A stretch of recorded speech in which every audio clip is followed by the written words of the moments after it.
প্রথমে যে ঘটনাটা বলবো সেটা আমি শুনেছি আমার কাজিনের কাছ থেকে। এটা আমার এক আঙ্কেলের সাথে ঘটে যাওয়া ঘটনা।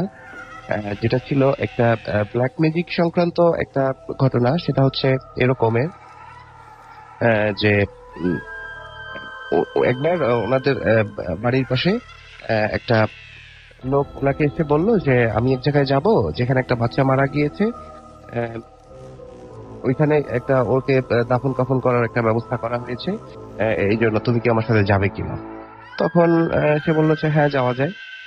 তারপরে দুজনে মিলে ওরা গেল ওখানে।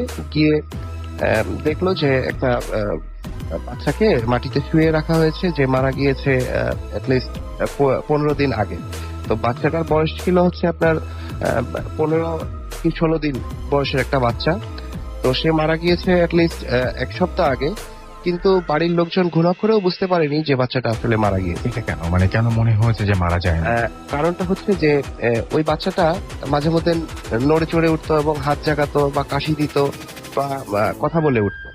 তো এই কারণে বাড়ির লোকজন মনে করছে যে সে অসুস্থ। অসুস্থ। এর মধ্যে কি ডাক্তার টাক্তার ছিল? এটা দেখেনি, কারণ শীতের সময় ছিল, হয়তো বা তারা মনে করছে শীতের জন্য ছেলেটা বাচ্চাটা খুব মানে শীত প্রবণের কারণে সে হয়তো বা বেশি নাড়াচাড়া করছে না। পরে একজন দেখে বলল যে বাচ্চাটা তো মারা গেছে, তোমরা একে এখনো কিসের জন্য দাফন কাফন করো না, করতেছো না, এটা তো উচিত। তারপরে তারা এক হুজুরের কাছে গেল যে এই সংক্রান্ত ব্যাপারে ডিল করতো আর কি। তো সে হুজুর দেখে ডিক্লেয়ার করলো যে বাচ্চাটা মারা গেছে, যত তাড়াতাড়ি সম্ভব তাকে দাফন করা হোক। তো বাড়ির লোকজন বলছে না, সে তো মারা যায়নি। তখন বলছে দেখেন, আমি এটা নিয়ে বেশি কিছু বলতে চাচ্ছি না, আপনারা এই বাচ্চাটার দাফনটা তাড়াতাড়ি সারেন। আচ্ছা।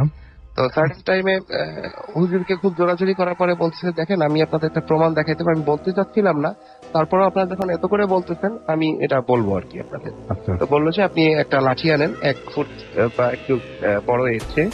তো লাঠিটা আনার পরে সে বাচ্চাটাকে মাটিতে শুয়ে একটা সার্কেল এঁকে দিয়ে বাচ্চাটাকে গায়ে একটা হালকা আঘাত করলো। আঘাত করার পরে বাচ্চাটা উঠে বসলো।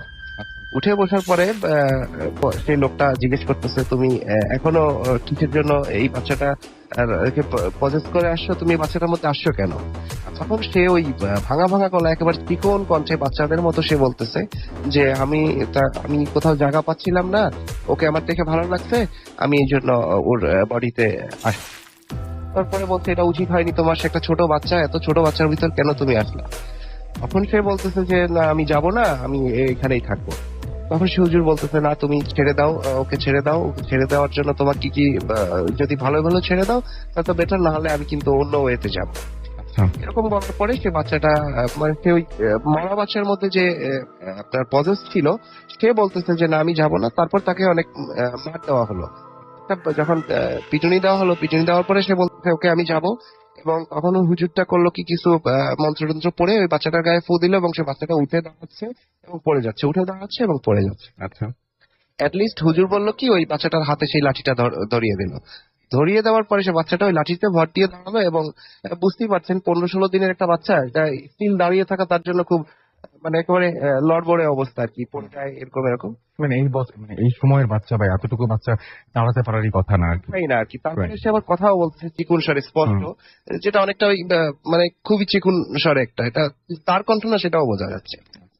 তারপরে সে হুজুর তাকে সুরা টুরা পরে একটা ফু দেওয়ার পরে সে বলতেছে আমার গা জ্বালা পোড়া করতেছে, আমি চলে যাব। আচ্ছা, আমি চলে যাচ্ছি। তখন হুজুর সে বলতেছে আমি যাওয়ার জন্য কিছু নিব। তখন হুজুর বললো যে কি নিবা তুমি? তখন সে বলছে আমাকে একটা ছাগল অথবা মুরগি কিছু দিতে হবে। তো হুজুর বলছে দেখো, এদের আর্থিক সচ্ছলতা তো বেশি না, ছাগল দিতে পারবে না, এদের একটা মুরগি তুমি নাও। তো বলছে আচ্ছা, মুরগি এনে দেন। তারপর একটা মুরগি এনে দেওয়ার পরে সে একটা ডেস্টিনেশন দেখাই দিল যে অতটা দূরে মুরগিটা রাখতে হবে এবং আমি আমাকে জায়গা করে দিন, আমি ও বাচ্চাটার শরীর থেকে চলে যাব। তারপরে হুজুর বলল আচ্ছা ঠিক আছে।